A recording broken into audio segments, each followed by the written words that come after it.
ಯಾವುದು ಸತ್ಯ ವಿಶೇಷ ಕಾರ್ಯಕ್ರಮಕ್ಕೆ ಮತ್ತೆ ಸ್ವಾಗತ ಸರ್. ಮತ್ತೆ ನಾನು ಕೊನೆಯದಾಗಿ ಒಂದು ಸ್ಪಷ್ಟನೆಯನ್ನ ಪಡ್ಕೊಳ್ತೀನಿ ನಿಮ್ಮ ಹತ್ರ. ಹೇಳಿ ಸರ್. ಇದೆಲ್ಲ ಆದ ನಂತರ ನೀವು ಹೇಳಿದ್ರಿ ಮತ್ತೆ ಭೇಟಿ ಆಗ್ತೀರಾ? ಅಸರನ್ನರನ್ನ ಭೇಟಿಯಾಗಿ ಭೇಟಿ ಆಗ್ತೇನೆ, ಯಾಕಂದ್ರೆ ಪತ್ರಿಕಾ ಹೇಳಿಕೆ ಬಂದಾಯಿತು, ಇನ್ನು ವೈಯಕ್ತಿಕ ಮಾತಲ್ಲೋ ಆಡ್ತೇನೆ ಹೋಗಿ ನಾನು. ಕೆಲವರು ಹೇಳ್ತಾ ಇದ್ದಾರೆ ವರ್ಕಾಡಿಯವರು ವಿವಾದ ಪ್ರಿಯರು, ಹೌದಾ?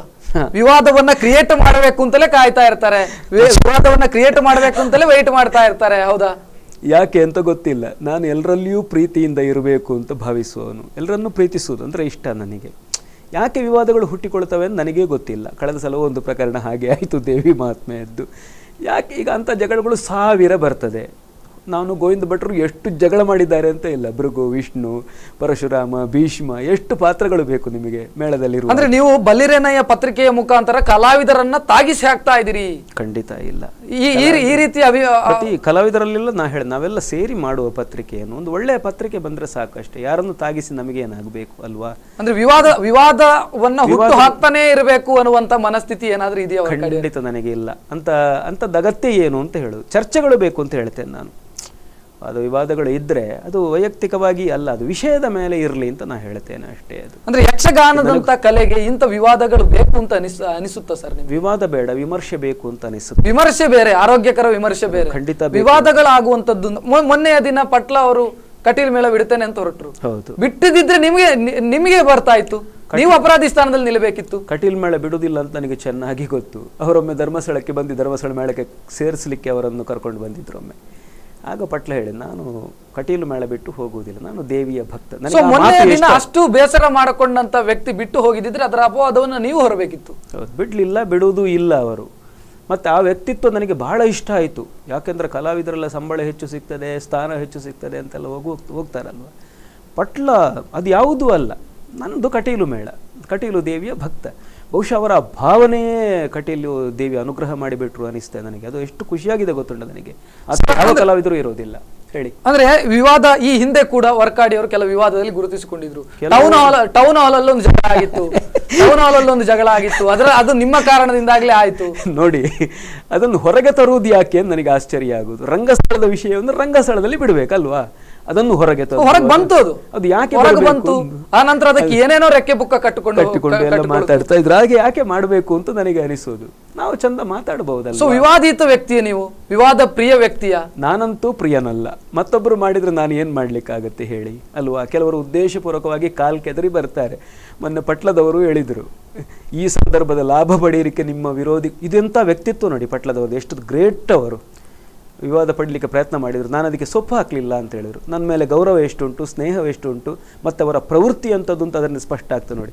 ನನ್ನ ವಿರೋಧಿಗಳೆಲ್ಲ ಸಂದರ್ಭದ ಪ್ರಯೋಜನ ಪಡೀಲಿಕ್ಕೆ ಹೋದ್ರಂತೆ ಅಲ್ಲ. ಸೊ ನೀವು ಪತ್ರಿಕೆಯನ್ನ ಫೇಮಸ್ ಮಾಡಬೇಕು, ಪತ್ರಿಕೆಯನ್ನ ಜನಪ್ರಿಯತೆ ತರಬೇಕು ಅನ್ನೋ ಕಾರಣಕ್ಕಾಗಿ ಇಂಥ ಗಿಮಿಕ್ಗಳನ್ನೆಲ್ಲ ಮಾಡ್ತಾ ಇರ್ತೀರಿ ಅಂತ, ಹೌದಾ? ಖಂಡಿತ ಇಲ್ಲ. ಜನಪ್ರಿಯ ಆಗಬೇಕು ಪತ್ರಿಕೆ ಅಂತ ನನಗೆ ಉಂಟು, ಆದರೆ ವಿದ್ವದ್ವಲಯದಲ್ಲಿ ಅದಾಗಬೇಕು ಅಂತ ಉಂಟು.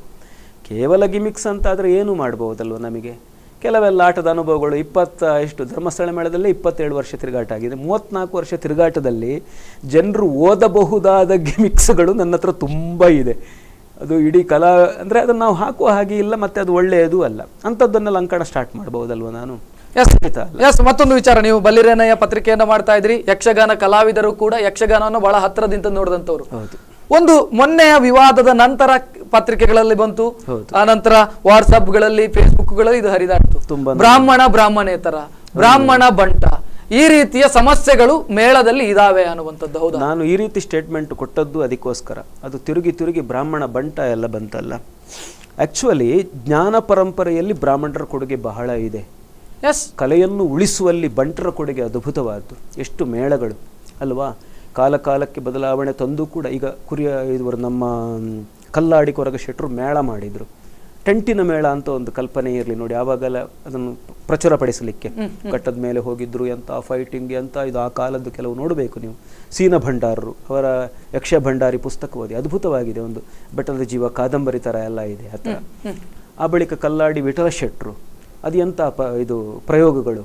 ಈ ನಮ್ಮ ಪೊಳಲಿ ರಾಜರಾಜೇಶ್ವರಿ ಮೇಳ ಮಾಡಿ ತೆಂಕು ಬೆಡಗು ದ್ವಂದ್ವ ಮಾಡಿದ್ದಾರೆ, ಸೀನರಿ ಆಟ ಮಾಡಿದ್ದಾರೆ, ತುಳು ಪ್ರಸಂಗದ ಪ್ರಯೋಗ ಮಾಡಿದ್ದಾರೆ. ಒಂದು ವೇಳೆ ಅವರೆಲ್ಲ ಹಾಗೆ ಮಾಡದೇ ಇರ್ತಿದ್ರೆ ಇವಾಗ ನಮ್ಮ ಯಕ್ಷಗಾನವನ್ನು ನೋಡುವವರು ಇರ್ತಿದ್ರ? ಅಂದ್ರೆ ಸಮಸ್ಯೆ ಇದೆಯಾ ಸರ್? ಅದು ಬ್ರಾಹ್ಮಣೇತರ, ಬಂಟ ಬ್ರಾಹ್ಮಣ, ಅಥವಾ ಬ್ರಾಹ್ಮಣರು ಒಂದು ಮತ್ತು ಉಳಿದ ಕಮ್ಯುನಿಟಿ, ಉಳಿದ ಜಾತಿಯವರು ಬೇರೆ? ಕಲಾವಿದರು ಅಂತ ನೋಡ್ತಾರೋ ಜಾತಿಯನ್ನ ನೋಡ್ತಾರೋ? ಕಲಾವಿದರಿಗೆ ಜಾತಿ ಇಲ್ಲ, ಕಲಾವಿದರದ್ದೇ ಒಂದು ಜಾತಿ. ಏನಾದರೂ ಕೆಟ್ಟದ್ದು ಮಾಡಿದ್ರು ಅವು ಆಟದಾಯಿ ಅಂತ ಹೇಳೋದು, ಒಳ್ಳೆಯದು ಮಾಡಿದ್ರು ಆಟದ, ಈ ಥರ ಬರುವುದಲ್ವಾ. ಕಲಾವಿದರು ಸಮಷ್ಟಿಯಾಗಿ ಅದನ್ನು ಹೇಳೋದು ಅಲ್ವಾ. ಅಭಿಮಾನಿಗಳಲ್ಲೂ ಹಾಗೆ ಅದು. ಈಗ ಬ್ರಾಹ್ಮಣರ ಮನೆಯಲ್ಲಿ ನಮಗೆ ಭೋಜನ ಹಾಕ್ತಾರೆ ಅಂದರೆ ಕಲಾ ಪ್ರೇಮದಿಂದ ಮಾತ್ರ, ಇಲ್ಲದ್ರದ್ದು ಆಗುವುದಿಲ್ಲ. ಹಾಗೆ ಶೆಟ್ರುಗಳು ತುಂಬ ಗೌರವಿಸ್ತಾರೆ, ಅಂದರೆ ಅವರು ಕಲೆಯನ್ನು ಗೌರವಿಸುವುದರಿಂದ ಕಲಾವಿದರನ್ನು ಗೌರವಿಸ್ತಾರೆ ಅಂತ ಭೇದ ಯಾವ ಇವರು ಮಾಡುವುದಿಲ್ಲ. ಮತ್ತೆ ಯಾಕೆ ಅದು ಆ ರೀತಿ ಬಿಂಬಿತವಾದದ್ದು? ಯಾಕೆ ಅದು ವಿವಾದ ಯಾಕೆ ಆ ರೀತಿ ಬಂಟ ಬ್ರಾಹ್ಮಣ ಅಂತ ಕ್ರಿಯೇಟ್ ಆಯ್ತು? ಅಂದ್ರೆ ಈ ಯಕ್ಷಗಾನಕ್ಕೆ ಬೇಕಾ ಇದೆಲ್ಲ? ಖಂಡಿತ ಬೇಡ, ನನಗೂ ಬೇಜಾರಾಯಿತು ಆ ರೀತಿ ಜಾತಿಯಿಂದ ಅದನ್ನು ವಿಭಾಗಿಸಿದ್ರಲ್ಲ ಅಂತೇಳಿ. ಅದರಿಂದ ಯಕ್ಷಗಾನಕ್ಕೆ ನಷ್ಟ ಅಲ್ವಾ. ಈಗ ನೋಡಿ, ನಮ್ಮ ಪುರಾಣದಲ್ಲಿಯೂ ಆ ಕಥೆ ಬರುತ್ತೆ. ಕಾರ್ತವೀರ್ಯನ ಕಡೆಯವರೆಲ್ಲ ಬ್ರಾಹ್ಮಣರನ್ನು ಕೊಂದರು, ಪರಶುರಾಮ ಕ್ಷತ್ರಿಯರನ್ನು ಕೊಲ್ತಾ ಹೋದ. ಈ ಜನಾಂಗ ದ್ವೇಷದಿಂದ ಆದದ್ದೇನು?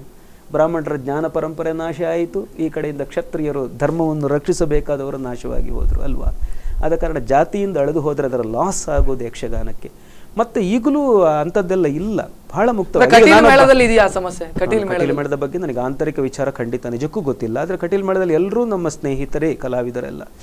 ಮತ್ತು ಇದು ಕೂಡ ನೋಡಿ, ನಾನು ಮೊನ್ನೆ ಬೊಂಬಾಯಿಗೆ ಹೋದಾಗ ಎಷ್ಟು ಚಂದ ಅವರು ಯಕ್ಷಗಾನದ ಒಂದು ಪತ್ರಿಕೆ ಅಂತ ಹೇಳ್ಕೊಂಡು ಎಷ್ಟು ಹೆಲ್ಪ್ ಮಾಡಿದ್ರು ಶೆಟ್ರುಗಳು. ಹಾಗೆ ಲೇಖನಗಳದ್ದು ನೋಡಿ ಎಷ್ಟು ಭಟ್ರುಗಳದ್ದು ಇಲ್ವಾ ಇದರಲ್ಲಿ ಅಲ್ವಾ. ಪತ್ರಿಕೆಯ ಮೇಲೆ ಅವರಿಗೊಂದು ಅಭಿಮಾನ ಇದೆ. ಮತ್ತು ಅದು ಒಂದು ಕಡೆಯಿಂದ ಜ್ಞಾನ ಪರಂಪರೆ, ಒಂದು ಕಡೆಯಿಂದ ಇದು ವ್ಯವಸ್ಥೆ ಬೇಕಾದ್ದು ಆರ್ಥಿಕ. ಈಗ ಕಟೀಲ್ ಮೇಳದ ಅಷ್ಟು ಆಟಗಳು, ಎಷ್ಟು ಬಂಟರ ಕೊಡುಗೆ ಎಷ್ಟು ಉಂಟು ಅದರಲ್ಲಿ ಅಲ್ವಾ. ಆದ ಕಾರಣ ಅದು ಆ ಜಾತಿ ಖಂಡಿತ ಬೇಡ. ಅದನ್ನು ಆ್ಯಕ್ಚುಲಿ ಪತ್ರಿಕೆಗಳು ವೈಷಮ್ಯ ಬೆಳೆಸಬಾರದು ಅಲ್ವಾ. ಕೊನೆಯದಾಗಿ ಯಕ್ಷಗಾನದ ಸಂಪ್ರದಾಯ ಮತ್ತು ಪರಂಪರೆ ಉಳಿಸಿಕೊಂಡು ಹೋಗೋದಕ್ಕೆ ತಮ್ಮ ಸಲಹೆ ಏನು ಕಲಾವಿದರಾಗಿ? ಶಾಶ್ವತವಾದ ಸಂಪ್ರದಾಯ ಅಂತೂ ಒಂದು ಇಲ್ಲ ಅಲ್ವಾ. ಈಗ ಯಾವ ಒಬ್ಬ ಕಲಾವಿದನೇ ಬರಲಿ, ಇಲ್ಲಿ ಸಮಸ್ಯೆ ಏನು ಅಂತಂತೇಳಿದ್ರೆ ವ್ಯಕ್ತಿ ಕೇಂದ್ರಿತವಾಗಿ ಯಕ್ಷಗಾನ ನಡೆಯೋದು ಅದು ಒಳ್ಳೆಯ ಲಕ್ಷಣ ಅಲ್ಲ. ಮತ್ತು ಯಕ್ಷಗಾನಕ್ಕೆ ಒಂದು ದೇಸಿ ಸೊಬಗು ಅಂತ ಇದೆ. ಅದು ಶಾಸ್ತ್ರೀಯ ಸಂಗೀತ ಕಲಿತ್ರೆ, ಶಾಸ್ತ್ರೀಯ ನಾಟ್ಯ ಕಲಿತ್ರೆ, ಏನು ಬೇಕಾದರೂ ಕಲೀಲಿ ಒಬ್ಬ, ಅಲ್ಲಿಯ ದೇಸಿ ಸೊಬಗನ್ನು ಬಿಟ್ಟುಕೊಡುವ ಹಾಗಿಲ್ಲ. ಈಗ ಗೋವಿಂದ ಭಟ್ರು ಒಳ್ಳೆಯ ಭರತನಾಟ್ಯ ಕಲಿತವರು ನೋಡಿ, ಅವರ ಯಕ್ಷಗಾನದ ಹೆಜ್ಜೆಗಳು ಹೇಗೆ ಉಂಟದಲ್ಲಿ ದೇಸಿ ಸೌಂದರ್ಯ ಇಲ್ವ ಅದರಲ್ಲಿ ಅಲ್ವಾ. ಈಗ ಚಿಟ್ಟಾಣಿಯವರು ಅವರದ್ದು ಕೂಡ ಇಲ್ಲೋ, ಅವರು ಭರತನಾಟ್ಯ ಕಲಿತಿದ್ದಾರೆ ಇಲ್ಲೋ ಗೊತ್ತಿಲ್ಲ ನನಗೆ, ಅವರಲ್ಲಿಯೂ ಹಾಗೆ ಇಲ್ವಾ. ಈ ಥರ ಯಕ್ಷಗಾನದ ಹೃದಯದಲ್ಲಿ ಪಂಚಾಂಗ ಅದು ಇನ್ನು ಜನಪ್ರಿಯತೆಗೊಳಿಸಬೇಕಾದ ಅಗತ್ಯ ಇದೆ. ನಿಮಗೆ ಈ ಪಟ್ಲ ಶೈಲಿಯನ್ನು ಹೇಳಿದ್ರೆ ಅವರಿಗೂ ವ್ಯಕ್ತಿ ಕೇಂದ್ರಿತವಾಗಿ ಯಕ್ಷಗಾನದ ಮೇಳಗಳು ಹೋಗ್ತಾ ಇದೆಯಾ ಈಗಿನ ದಿನಗಳಲ್ಲಿ? ಹೋಗಬಾರದು ಎಂಬುದು ನಮ್ಮ ಅಭಿಪ್ರಾಯ. ಆದ್ರೆ 5ನೇ ಮೇಳವೇ ಬೇಕು ಅಂತ ಕೇಳ್ತಾರಂತೆ ಕಟೀಲಿದ್ದು. ಪಟ್ಲ ಸತೀಶ್ ಶೆಟ್ರು ಇದ್ರೇನೆ ಅಲ್ಲಲ್ಲ, ಸತೀಶ್ ಶೆಟ್ರು ಅದಕ್ಕೆ ಉತ್ತರ ಹೇಳಿದ್ದಾರೆ. ಸೊ ತಾವೇನ್ ಹೇಳ್ತೀರಿ? ಇದು ಬೇಕು ಅಂತ ಹೇಳ್ತಿರೋ, ಇದು ಒಳ್ಳೆ ಬೆಳವಣಿಗೆ ಅಲ್ಲ ಅಂತ ಹೇಳ್ತಿರೋ? ಅಲ್ಲ, ಹಾಗೆ ಅಲ್ಲ. ಅದು ಅವರ ಆಟ ಆಡಿಸುವವರ ಅಭಿಮಾನಕ್ಕೋಸ್ಕರ ಅದನ್ನು ಹಾಗೆ ಬಿಟ್ಟು ನಾವು ಯೋಚನೆ ಮಾಡೋಣ. ಯಾಕಂದ್ರೆ ಅದು ಕಟೀಲು ಮೇಳದ ವಿಷಯ, ಅವರ ಆಂತರಿಕ ವಿಚಾರ ನಮಗೆ ಬೇಡ. ಒಟ್ಟು ನಾವು ಥಿಯೇಟರ್ನ ಬಗ್ಗೆ ಯೋಚನೆ ಮಾಡೋಣ, ಯಕ್ಷಗಾನದ್ದು ಅಲ್ವಾ. ಆವಾಗ ಯಕ್ಷಗಾನವನ್ನು ಕಲೆಯನ್ನು ಮೊದಲು ಪ್ರೀತಿಸಬೇಕು, ಆಮೇಲೆ ಮತ್ತೆ ಕಲಾವಿದರು ಇತ್ಯಾದಿ ಎಲ್ಲ ಅಲ್ವಾ.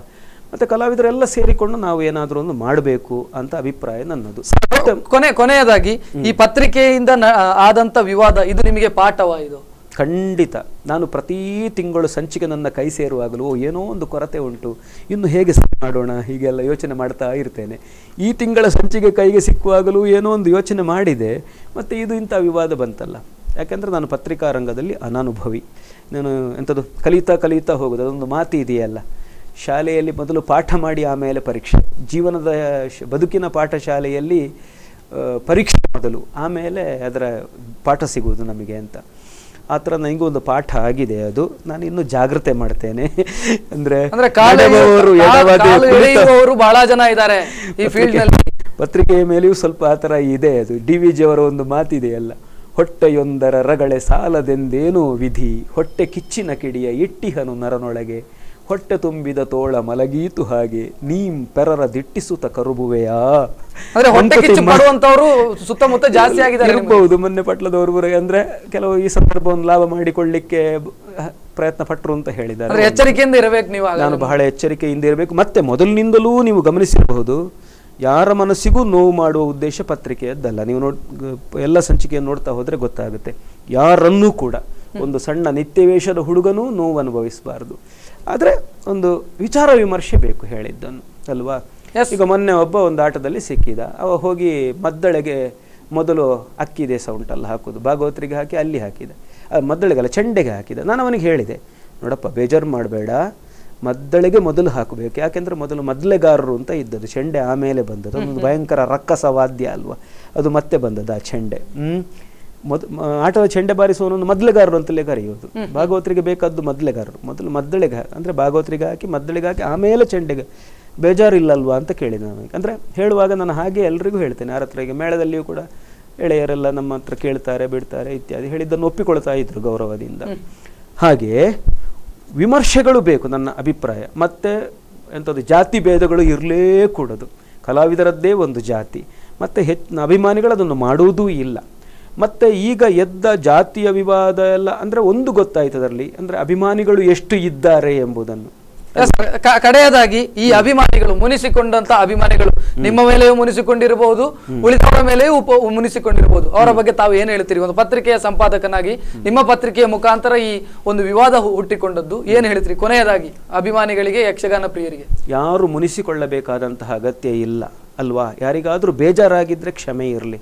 ಯಾಕಂದರೆ ನಾನೇನು ಸರ್ವಜ್ಞನ ಅಲ್ಲ. ಅದು ನಾವೆಲ್ಲ ಒಟ್ಟು ಸೇರಿ ಮಾಡೋಣ. ಆಮೇಲೆ ಎಂಥದ್ದು ಏನಾದರೂ ಅಭಿಮಾನ ಇದ್ದರೆ ಅಲ್ವಾ, ಪಟ್ಲವರ ಬಗ್ಗೆ ಈಗ ಅಭಿಮಾನ ಉಂಟು ಅಂತ ಇಟ್ಕೊಳ್ಳೋಣ.